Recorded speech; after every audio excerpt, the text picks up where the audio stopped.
We're going to begin by looking at Europe in the 14th century. Europe is emerging from the Dark Ages, and new technologies and innovations are beginning to appear. The new information and discoveries are causing an age of humanism, and regional and artistic styles are developing. Artisan guilds begin to form, and town rivalries start to emerge. For now, we are focusing on Italy, and the two main town rivalries that exist are between Florence and Siena. Emphasis on the individual is on the rise. So you just heard me mention a key term, humanism. In a broad sense, humanism simply means the rise of the individual. But there are some visual clues in art that are beginning to emerge that indicate the rise of the individual during the proto-Renaissance. This is particularly evident in paintings that have religious figures in them. If we compare a medieval depiction of a figure with a proto-Renaissance depiction of a figure, we begin to see that artists are making figures seem more human-like and more relatable to the individual in society. So instead of the religious figures seeming otherworldly, seeming as if the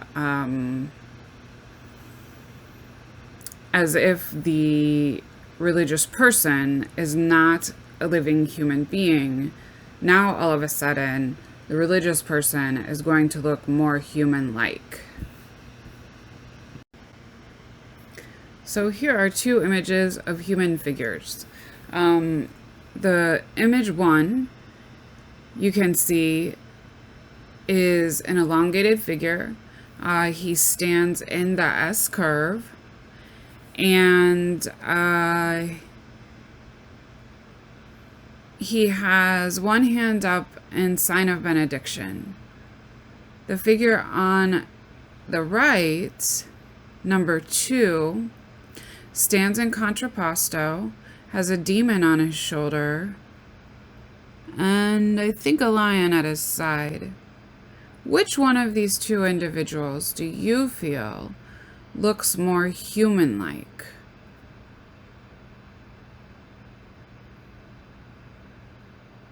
Pause the video and see if you can figure it out.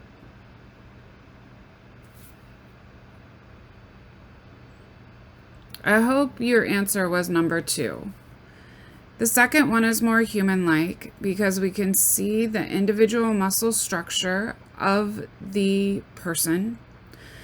He stands in contrapposto, which is a stance in which one leg is locked and the next leg is relaxed. This is how we as human beings naturally stand. And he has details that make him seem like he's a human being here on Earth. Details that are easily relatable to the viewer. The fact that his muscle structure is the same as our own, and that his face has individualized features. He's a little short in terms of proportion, but that really has to do with where he's located on this sculpture. He's located high up, and so the head's going to look a little bigger and the hands are going to look a little bit bigger, so that when you're standing on the ground, they look normal from far away.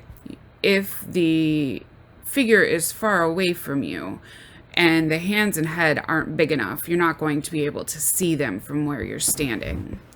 But the figure number 1 is a lot less human-like in that the body is very elongated, including the face. It does have some individualism, but if I saw this person on the street, I wouldn't be able to recognize that this person is an individual, or I wouldn't recognize that this sculpture is of this particular person.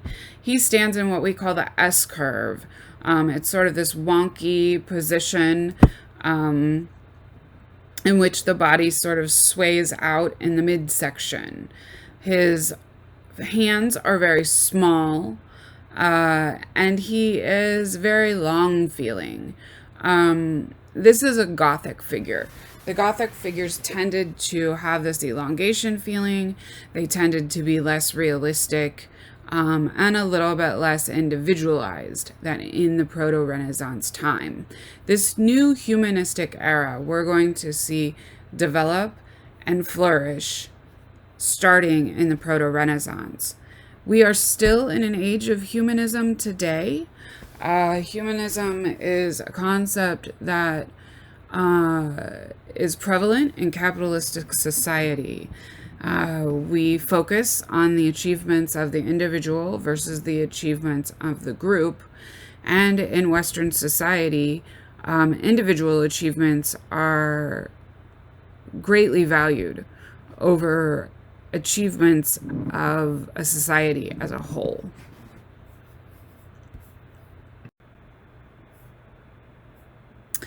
In this work of art, humanism is seen in the way that the artist portrays Jesus. Stop and look at what the artist does to emphasize Jesus' human features. See if you can name at least 3 details that the artist has painted to show us that Jesus is a man and not just a heavenly figure.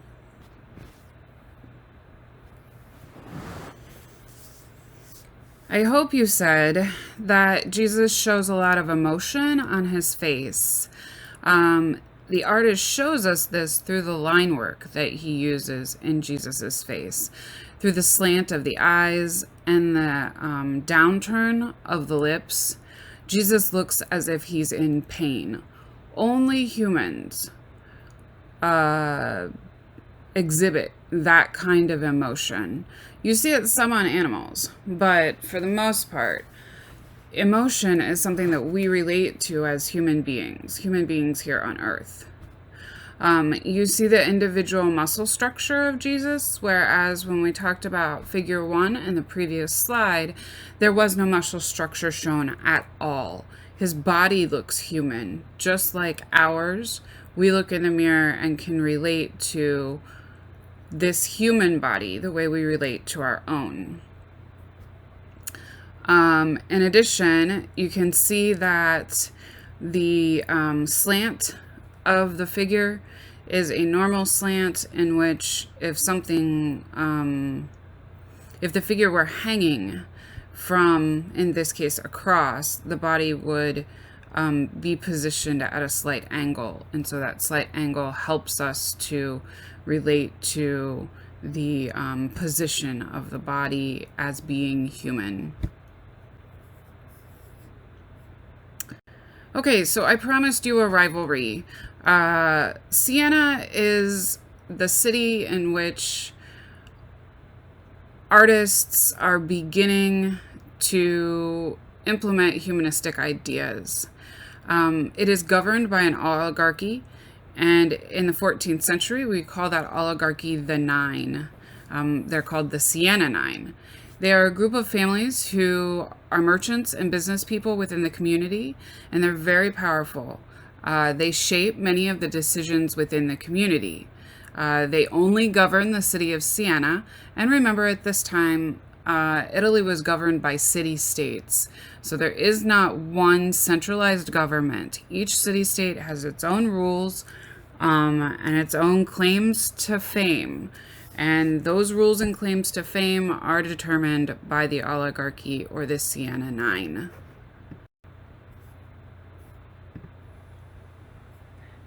The next two paintings that we're going to look at are called The Effects of Good Government.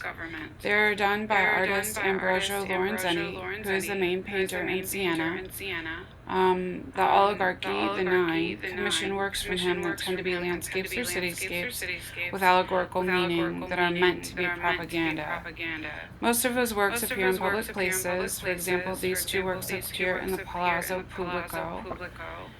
And they show Siena as a prospering city and a prospering rural area. Unfortunately, Siena doesn't stay prosperous, as there is a flood that happens that wipes out a good portion of the natural landscape. There's a financial banking crisis, and then the bubonic plague wipes out most of the people within the next decade. Siena does eventually rebuild, but it takes some time.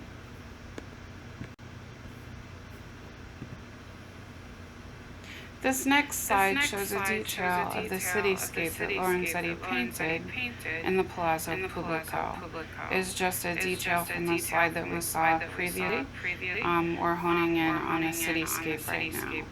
You can see in the lower right-hand corner there is a wall that's being built. The wall and the city itself are called a citadel. In medieval times, often there was a wall built around the city for protection. And it helps to define where the city is versus where the rural town is. And if you look in the lower front of the painting, you'll see the human beings. They're painted in large scale compared to the buildings. This phenomenon is called hierarchy of scale. It's just basically a way that the artist is telling you that the humans are important, and he wants you to see that the humans are more important than the landscape behind them. One of the reasons he would have painted this way is because the oligarchy has been painted in the front. The oligarchy is the patron of the painting, or the person who commissioned the painting, and because of that, as a thank you to the oligarchy, Lorenzetti is painting them as being important. You can see a dance troupe in one of the buildings practicing. This is Lorenzetti's way of attributing culture into the city. But you can also see that the buildings are in good repair. That's just Lorenzetti's way of saying, hey, the city is prospering. Obviously, if he were painting the buildings in a non-idealized way, we would see that the city wasn't as prosperous. So the buildings being idealized, the human beings being larger, the presence of the dance troupe make the city seem like an idealized place to be.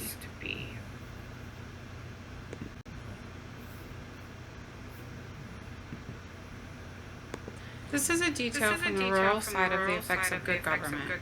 We are looking at a figure that sits in the upper left-hand corner of the fresco, and she is considered the personification of justice. I mentioned that Lorenzetti painted an allegory. An allegory can be an entire work of art, or it could just be an element in the work of art. It is an image that symbolizes an idea, concept, or principle that is often religious or moral in nature. In this case, Lorenzetti paints an allegory, or a symbol, of what good government should be. This piece is considered propaganda for the 9 who commissioned the work of art. On one hand, you can see the holding the city's gallows, where people would be hung for their crimes. On the other hand, she holds a scroll that states that it is safe to enter the city because she has purged injustice from the city.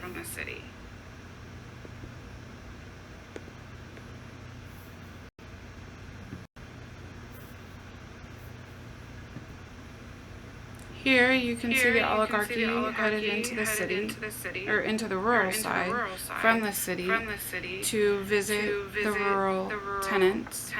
You can see evidence of the old feudal system being used. In the upper left-hand corner, you can see the serfs working the land. In the right-hand corners, you can see productive land having been harvested throughout the year. Lorenzetti chooses to paint the land in all of the seasons. So the winter season is in the upper left. The fall season is in the forefront of the painting, and in the middle of the painting, you can see the harvest time.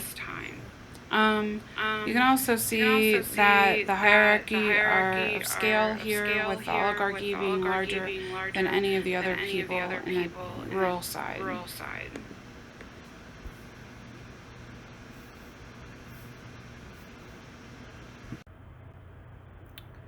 One of the things that we find in the different art historical eras that we talk about in art history is that the movement itself is not just about art.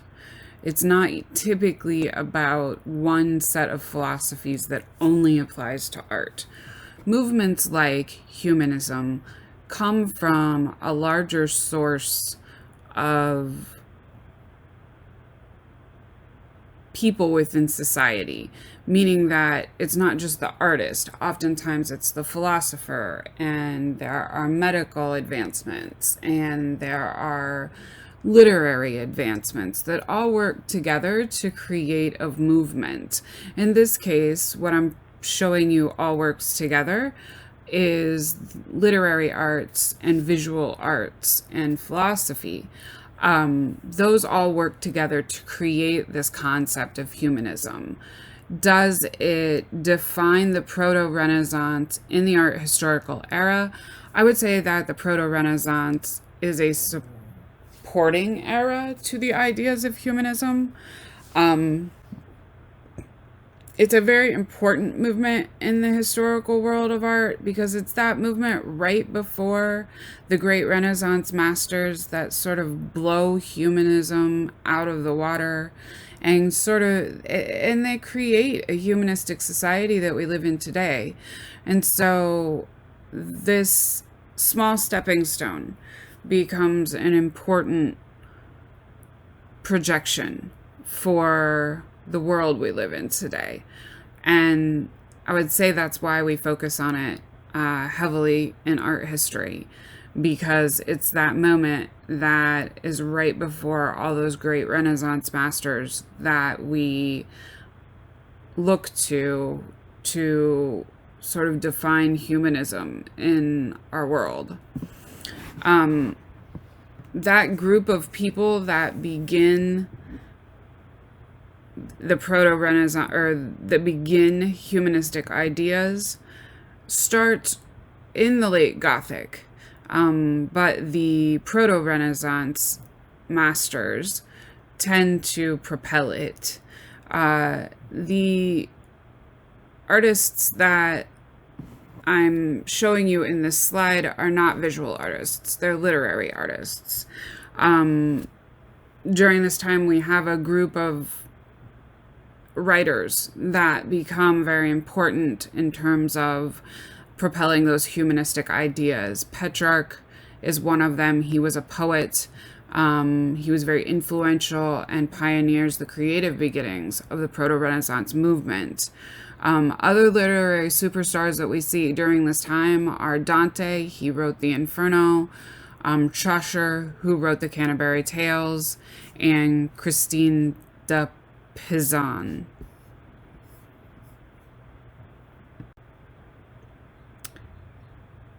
Going back to the ideas of humanism, humanism is literally the emphasis on the individual. The individual becomes the very important part of European society during this era, and it's really the linchpin of change in terms of how it affects all of the Western world today. It's this concept of me versus we. It's this concept of I think, therefore I am. It's a concept of becoming more focused on the individual of society. Now I want to backtrack just a minute because we talked a few slides ago about feudalistic society and the effects of good government.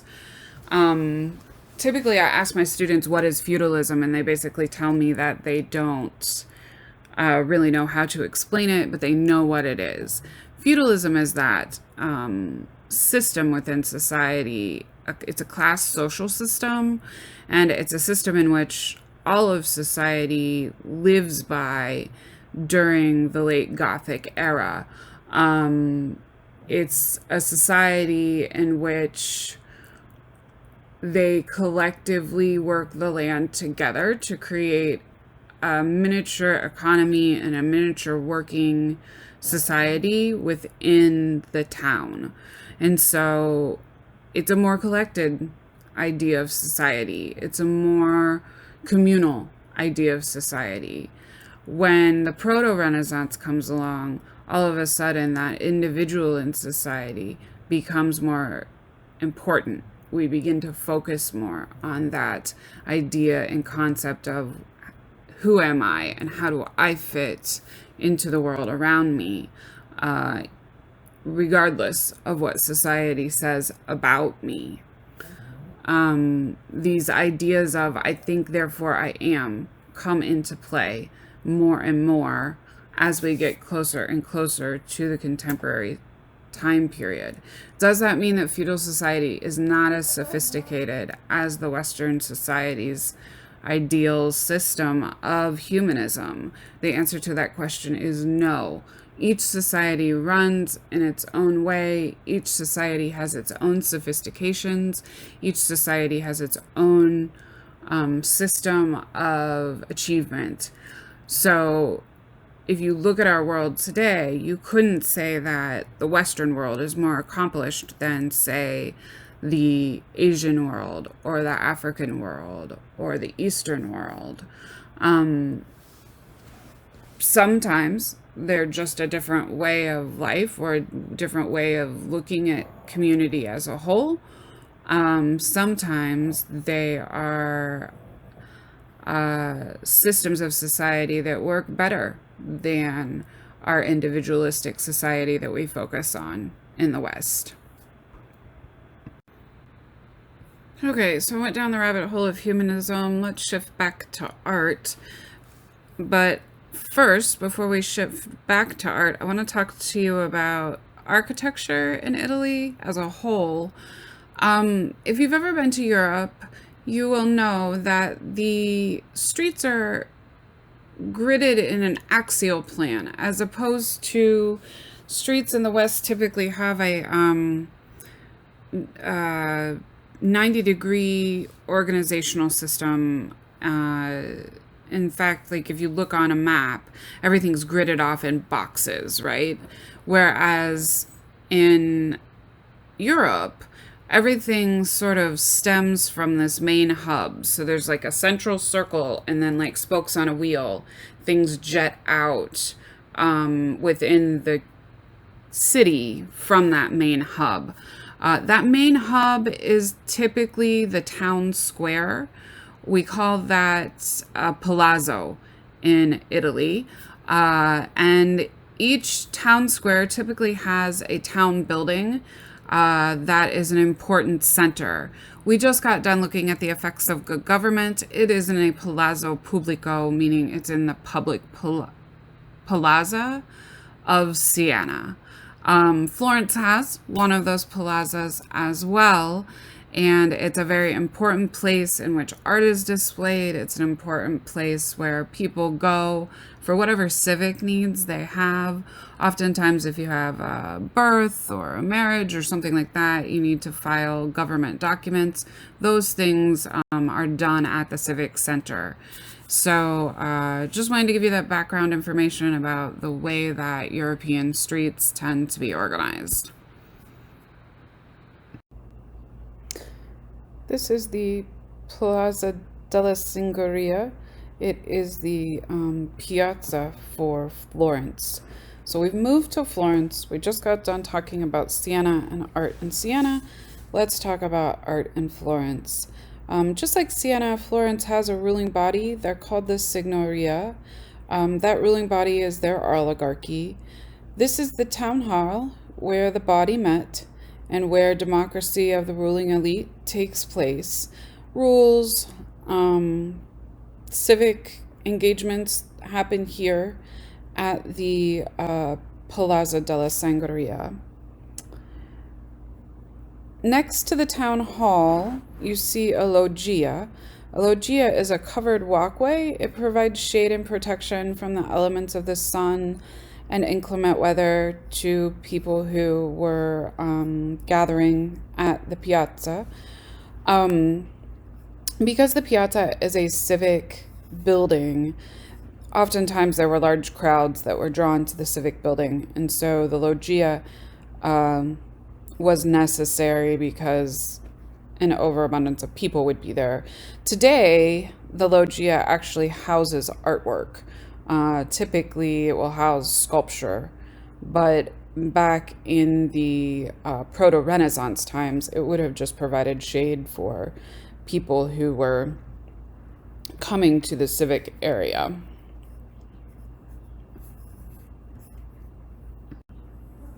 These are the Baptist doors of, or I'm sorry, these are the baptistry doors of the Cathedral of San Giovanni in Florence.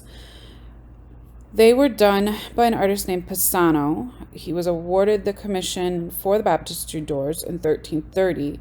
They have 20 scenes of the life of John the Baptist, who the Church of San Giovanni is dedicated to. The doors have an overall effect of flatness, mostly due to the repeated shape of the quatrefoil. The use of gold is prominent in the figures, and each panel makes a shape called the quatrefoil that's housed in a rectangular background. The figures tend to feel as if they float within that quatrefoil. I think mostly because the grid creates a sense of depth.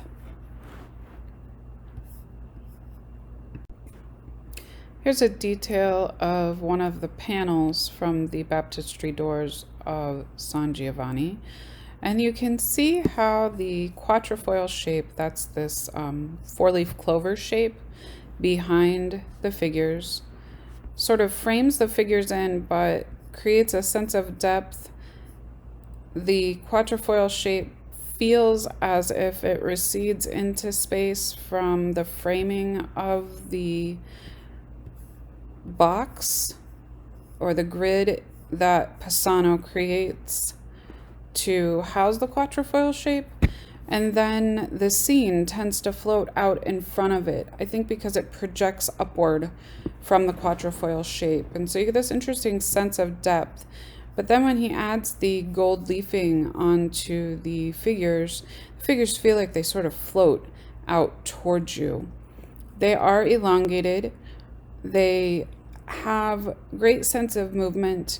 The humanism comes in from the idea that Jesus is being baptized. That's something that's done here on earth during his life, as a human.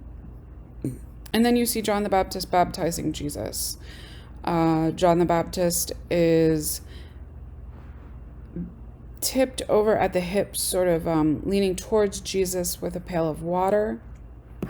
You can see the garment flows towards the right, and he has a sense of elongation, but a more humanistic look than the Gothic figures. The gold leafing, the quatrefoil shape are both hallmarks of the proto-Renaissance era.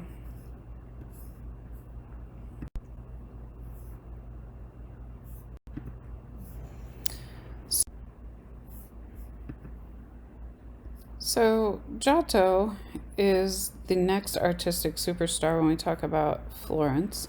He was a student of Cimabue's, and he apprenticed with Cimabue in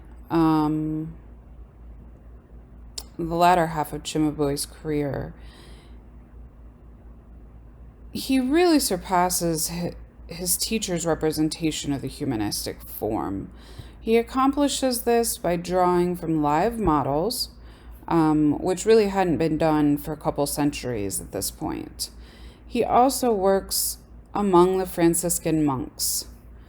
They believed in a simple, humble life that emphasized more of a direct experience with God. And so that direct experience with God is more relatable if God is a human and here on earth. Art historians believe that the life of the Franciscans really influenced Giotto's style, and the way that Giotto emphasized humanism even more than Cimabue. So I ask you, how does Giotto influence, or how does Giotto represent the humanistic form? I hope that the first thing you said was by using hierarchy of scale. You can see here that the Madonna takes up most of, at least 50% of the icon. She's very large. If she stood up, she would be massive compared to the size of the human beings that sit at her right and sit at her left. He represents her in this structure. The architectural structure that she sits in, the throne, is much more angular than the one that we saw of Chimabue's. That angle helps us to understand perspective, and it's a much more convincing recession of space.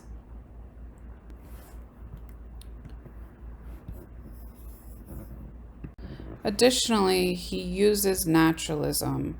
Naturalism is a more realistic looking human attribute. Here, it's in the faces. You can see the detail of the face is much more naturalistic looking. It looks like a real person's face, even though it's the face of an angel.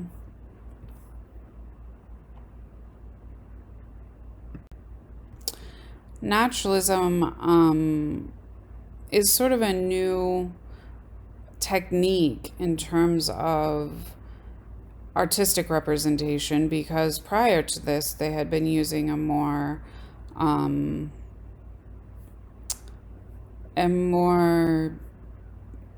streamlined representation of the face, meaning that the individualism that you see in the face of the angel isn't the same as what you see in the Gothic sculptures.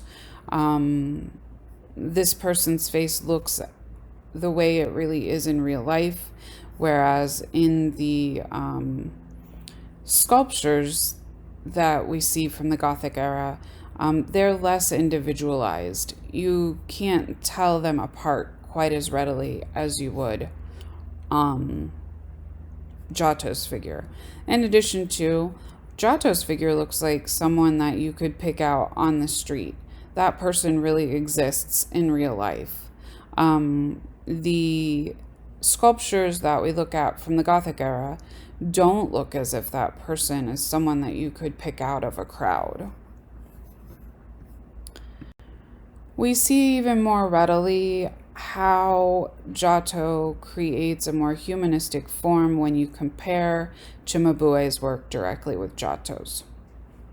So when we compare the two pieces, we see that while they both use hierarchy of scale and they both have very similar subject matter, that is the Mother Mary sitting with Jesus on her lap, the architectural space that Cimabue surrounds Mary with is very different than the one that surrounds Giotto's Mary. It is because of the architectural surrounding that we understand the space more so in Giotto's icon. Additionally, if you look at where the angels stand, the angels in Giotto's work look directly at Mary. In Cimabue's work, the angels look out at you, the viewer, which makes the work of art feel less humanistic. Why? Because when something important is happening in front of you, most everybody is directing their attention towards the thing that's most important. If all of a sudden some heavenly being came down and dropped in your middle of your living room, you would likely be looking at the heavenly being and not at the person who's coming to your front door. In addition to the donor portraits are the two angels that sit at the right, or that kneel at the right and left of Mary's throne. Those angels also look directly at Mary, whereas the donor portraits in Cimabue's work look directly out at you, the viewer. Cimabue's work recedes into space, and we can tell so by the way that he utilizes the ellipses in the composition, the way he repeats the shape of the tread of the stair receding into space, whereas Giotto's tread of the stair seems to really recede into space through this idea of the ledge. In Giotto's composition, we don't see as much of the cushion that Mary sits on. Why? Because Mary is so very large that the cushion that she's sitting on sort of is tucked under uh, the entire weight of her body. Whereas in Chimabue's, we see a lot more of the cushion, and it makes Mary feel less weighty. That less weighty feeling has a sense of otherworldliness to it.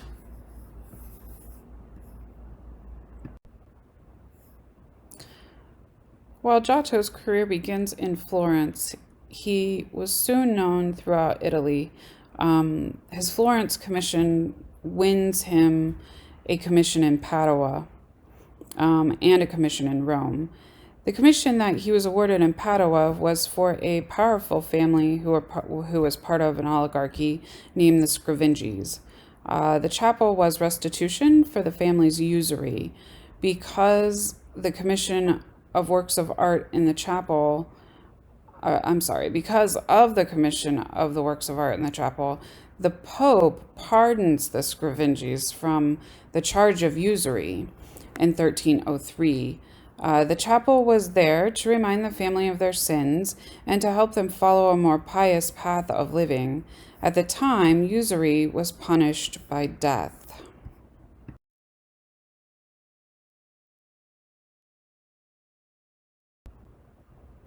So before we talk about the Arena Chapel, let's figure out what a few things mean. There are two types of fresco painting. One is called buon fresco, which is true fresco. This is the type of fresco painting that was used by Michelangelo to paint the Sistine Chapel. It is when an artist uses a powdered pigment and mixes it into the plaster that's going to be used to create the wall. It's the pigments applied to the wet plaster. And so as the wall dries, the painting becomes literally part of the wall. To see how this is done, you can copy and paste this YouTube link that I've included for you. The other type of fresco painting is called secco fresco, and it's painting that's done on top of the plaster wall. The plaster wall has already cured, and it isn't part of the wall itself. This,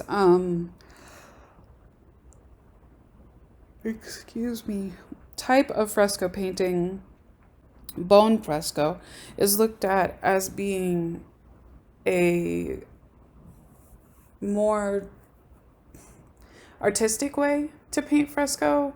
It's also looked at as being harder skill to master than secco fresco. Another term we're going to talk about is grisaille.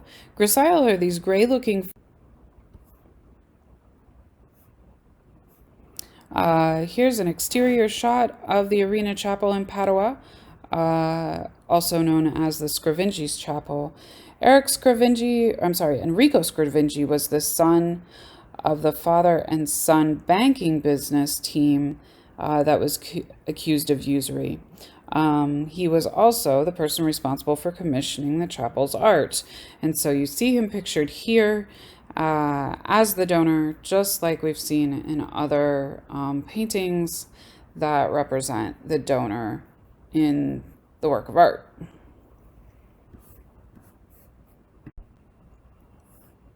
Here's a shot of the Arena Chapel standing at the entrance. You can see the paintings that are on the walls from the right and the left side. They are done in the chapel. The chapel itself is a large barrel vault. And there are places to kneel for prayer. Here you can see a little bit more close-up of the paintings on the left side of the chapel wall, as well as you get a better idea of where those grisaille figures were in the chapel. They were in the lowest register.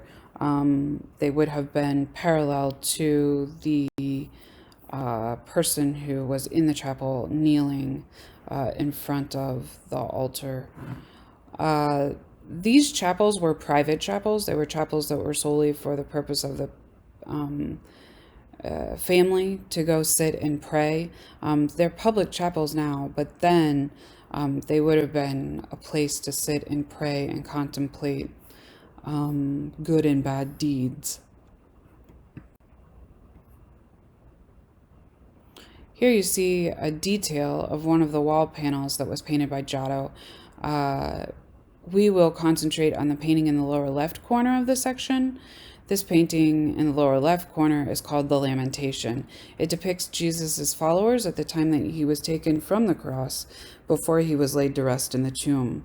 The innovative thing that Giotto has done in this painting has to do with the balance and distribution of the figures. So let's look at the next slide closely. See if you feel that the composition is balanced, and think about why or why not you feel that the composition is balanced. So this is Giotto's The Lamentation from the Arena Chapel. It's that fresco that I told you we were going to hone in on. One of the things I wanted to share with you in terms of definitions is modeling. Modeling is the way in which the artist creates a volume to the figure. So you can see that the dark shadows are placed on the figure to the right, and that the light comes from the upper left-hand corner of the image. As the light shines on, let's say, the back of the figure that is in green closest to the picture plane, you can see that the light creates a highlight on the back as well as that shadow. That's how we determine how an object recedes into space. If there's no light source and the shadow isn't clear, you don't know where the light hits the human, and you also don't know where the weight within the object is. We'll see many examples of this, so you'll get more and more used to picking that out.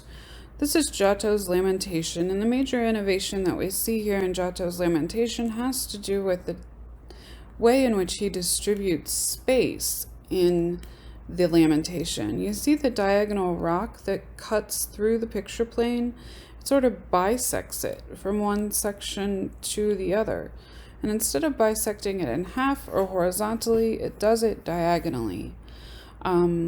This is an illustration technique that Giotto is using to draw attention to the main thing that's happening here, which is the grieving over Jesus's body before he's laid to rest in the tomb.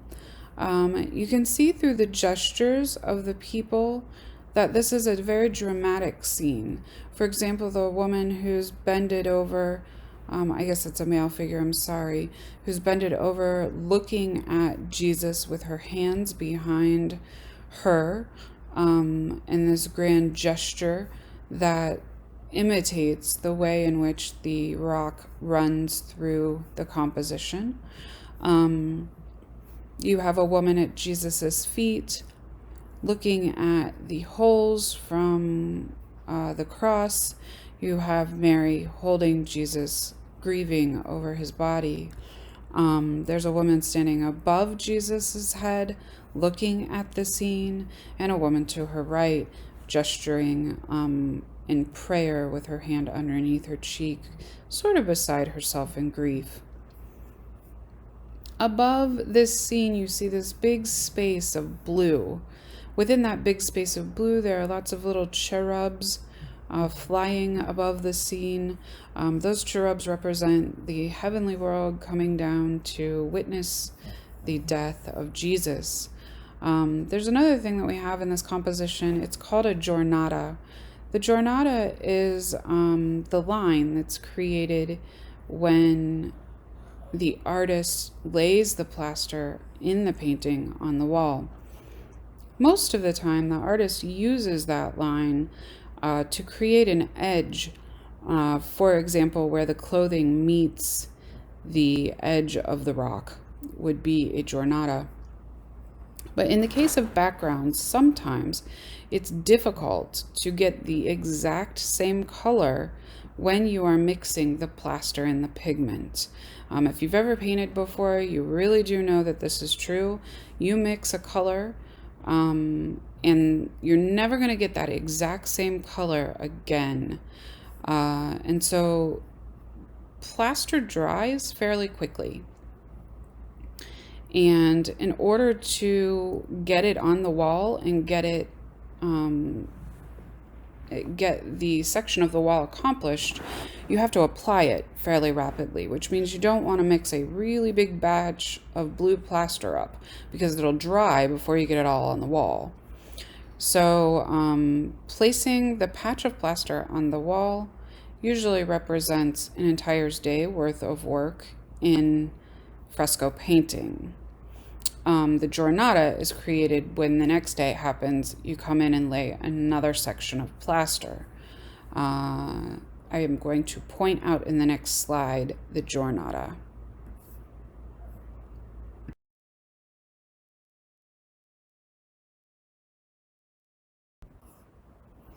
This is another one of the panels in the Scrivingi Chapel. It's called The Kiss of Death, or The Kiss of Judah, by Giotto. It's one of the most moving panels that Giotto paints within the chapel. It was a scene in which Judas betrayed Jesus. The scene was no doubt intended to remind the Scrivingi family of their usury sin. You see Judas, he's identifying Jesus by kissing him on the cheek. The angry mob surrounds him. They raise their clubs to him, but they also carry torches to illuminate the scene. Not only do they carry torches, Giotto makes them very angular. He creates drama by using these diagonal lines that point you to the center important part of the scene, which is Judas giving Jesus a kiss, giving Jesus up as, or identifying Jesus to the Roman officials. We see the Roman soldiers wearing typical Roman soldier garb. It is shorter in length than the ones that Jesus and the Christian people wear. You can also see the dramatic modeling that Giotto develops within the composition. So what we saw prior to this, we saw modeling, but the great depth that Giotto gets comes from this illuminated light source. The illuminated light source is a bit like the candle illuminating a dark room, and so you get this more dramatic effect of highlighting and darkness within the composition. Also, he places Jesus in the center of the composition and Judas in the center of the composition. This placement draws the eye directly to Judas giving up Jesus. That act becomes very dramatic and the most important information within the scene because he places it in the middle. The angry mob very much looks like a mob would here on Earth. You can only see the tops of people's heads, and you can see the shadows on the ground that the light creates by using the torchlight. There is a rhetorical question here to the side. Can you spot anything else that makes the scene feel so very powerful?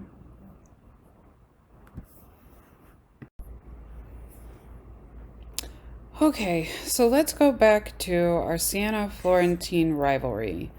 To give you a better idea of how art in Siena rivals art in Florence, the best thing I can do is compare it to OSU football. It was sort of like Michigan and OSU. The city's main source of pride comes from their art. Like the Florentine painters, the Sienese painters were also caught up in imitating these wonky, elongated figures from the Gothic era. Sienese painters, though, put more emphasis on the decorative elements in the painting, and Duccio was the Sienese all-star of the 14th century. Here you can see Duccio's Virgin and Child icon. The heavy emphasis is on the painting, or the heaviest emphasis in the painting is on the patterning of the fabric that's being held up by the angels and the patterning of the throne that Mary sits on. Even the frame that surrounds the icon has a beautiful patterning in between the in between the portrait and the frame, as well as you get this decorative shell-like feature that is at the back of the throne. The emphasis that Giotto places on humanistic traits of the angels were not quite as pronounced in the Sienese paintings. You can see that the angels have human traits, and they're somewhat individualized, more so than, say, Cimabue's, but definitely not as individualized as Giotto's. Nor does Bonensagna elongate the figures the way Cimabue does, and he doesn't place them in a more natural position of being kneeling on the floor. They do stack, and so it seems that the ones that are closest to us, the ones at the bottom, are a little bit closer to us than the ones at the top, but they really don't have a spatial reference within the composition. He does make some attempt at communicating perspective. He shows us lines that recede into space, mostly on the throne that the Madonna sits on. So this is Bonensagna's Maestal altarpiece. It was made for the Sienese Cathedral in 1308. It's a large altarpiece. It was commissioned by the cathedral and is made from many wood panels that were put together. It has a front and a back so that the viewer can walk completely around the altarpiece, and the lower section of the altarpiece is called the predella. It was used to give the person who was kneeling at the icon something to focus on while praying.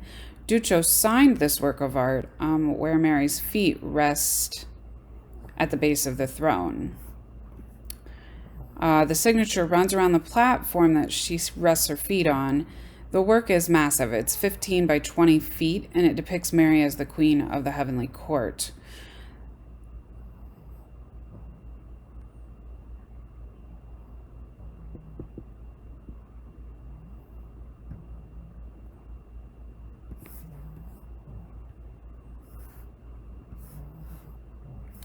The next group of artists that we're going to look at are artists that looked at Duccio's work in their studio and in their youth, and the work of art made tremendous impression on the Lorenzetti brothers.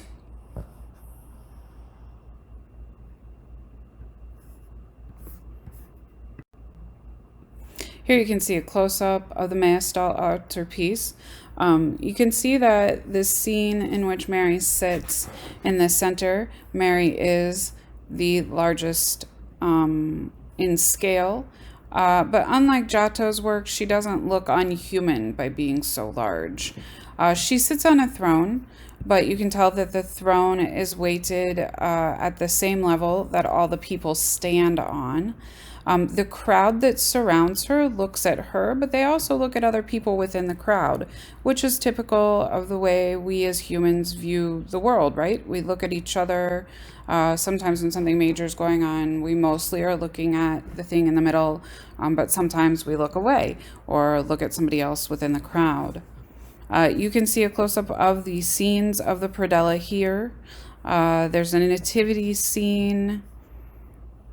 There's a flight into Egypt scene. The back of the altarpiece has small scenes that were painted individually and then put together to create one large painting. You can also see that the predella scenes go all the way around the altarpiece so that the viewer in the back and the front have something to focus on while praying. Here's a close-up of the scenes from the back. I know it's a little bit blurry. It's hard to get a close-up of the individual scenes, but one of the main central scene is Jesus on the cross. You can see at the bottom different scenes that depict the biblical stories.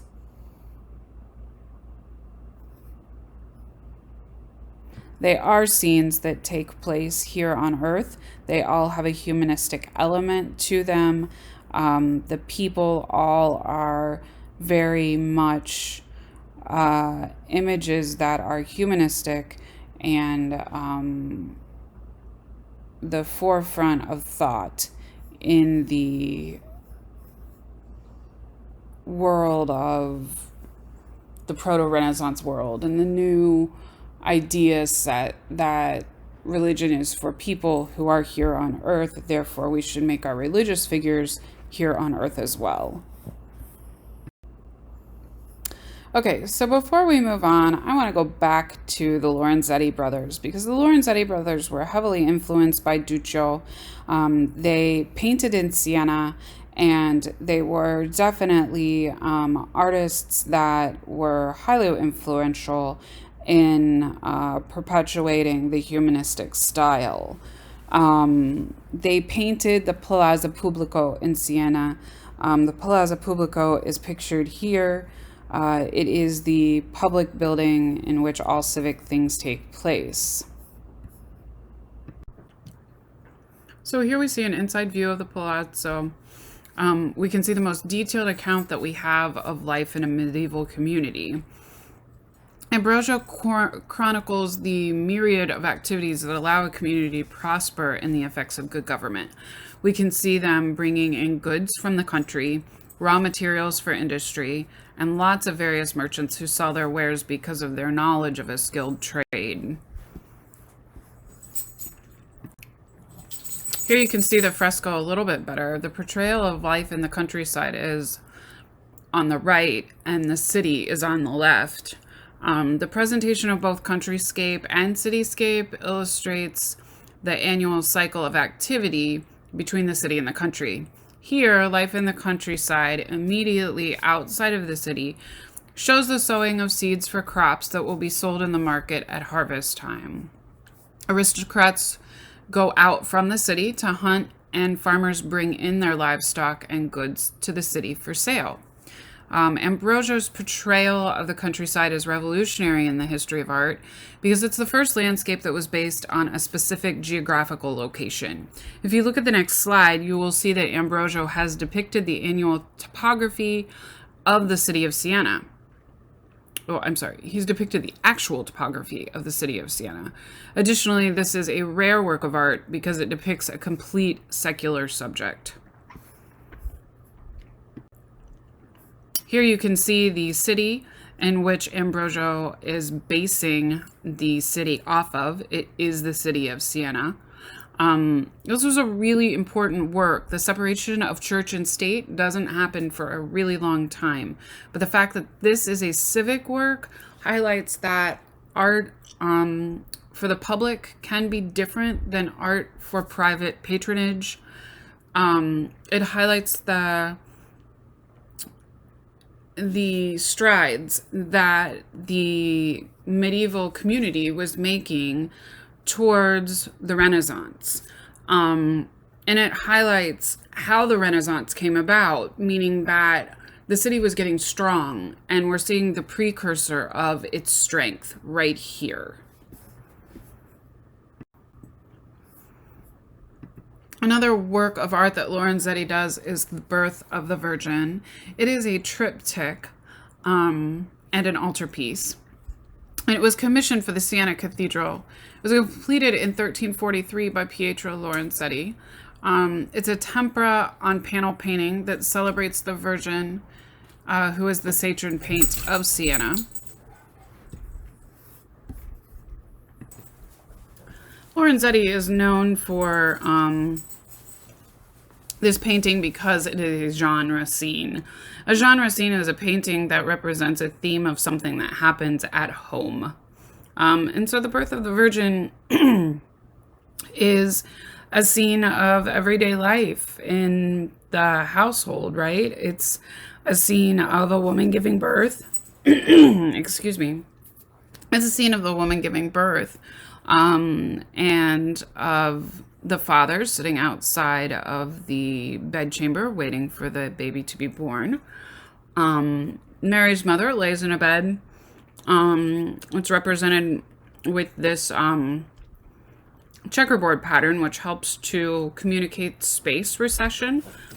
So as the vertical and horizontal lines that we call orthogonals recede into space, they change in terms of width. And so you get this idea that the painting recedes into space. It makes the Virgin Mary more human. She was born into this world just like anybody else. You can see the midwives who are standing at the end of the Virgin Mary's bed.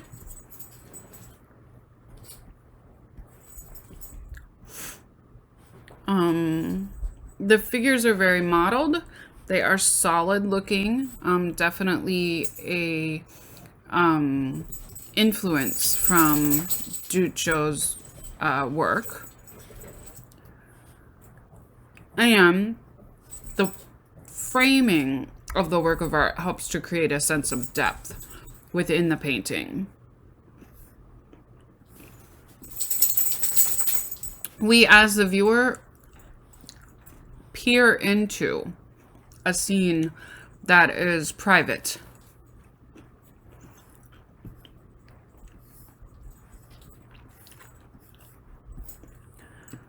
Well, not everyone is in love with the new humanism that is dominating the avant-garde in art during the Proto-Renaissance time. The people who don't like the new humanistic art are the people of the court.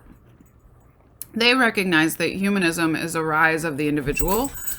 They also recognize that if at some point the individuals realize that they outnumber the clergy and the royal court is no longer going to be able to keep power within the region. And so you get artists like Simone Martini and Lippo Memmi, who create works of art that are more catered to the royal patrons. This style is called the International Gothic style, and it looks different than the Proto-Renaissance style. It doesn't have an earthly setting. It's usually gilded completely in gold. You can see that the background is solid gold. It also usually has a very ornate sense of framing, like this work of art does. It has an emphasis on elongation. And you can see that the figures feel otherworldly. They don't feel human like the other works of art that we've looked at.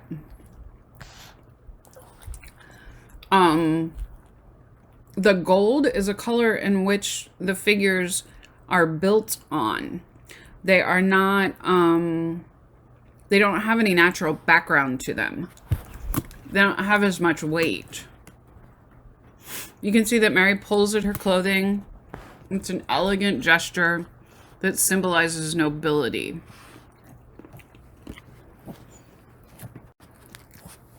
Cathedrals at the time were very similar to the Gothic cathedrals that we saw in the late Gothic. The main difference is the facade is flat.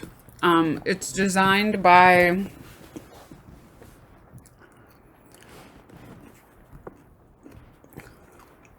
well, I'm sorry, I don't pronounce that Italian name very well.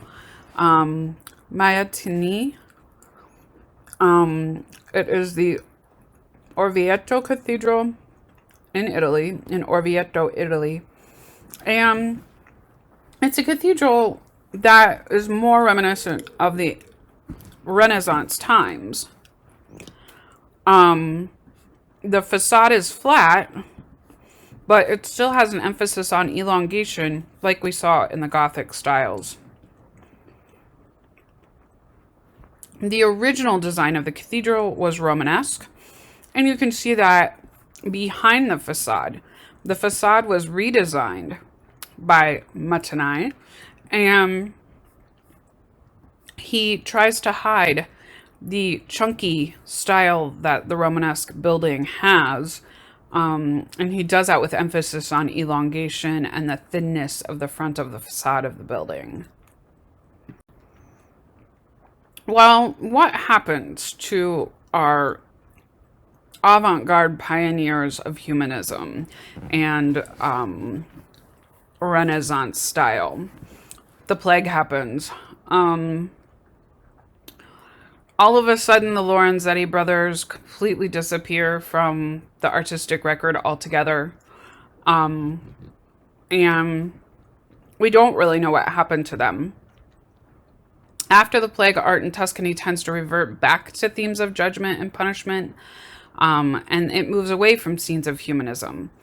This is an image of Saint Sebastian. He becomes a very popular image in the history of art at this time because he is is a saint of healing. A writer from Siena wrote this about the plague. The largest, most mysterious, and most horrible disease you could imagine takes hold. People die almost immediately. There are swellings on the groin and the armpit. The disease spread so quickly that people thought that it was transmitted through gaze or breath.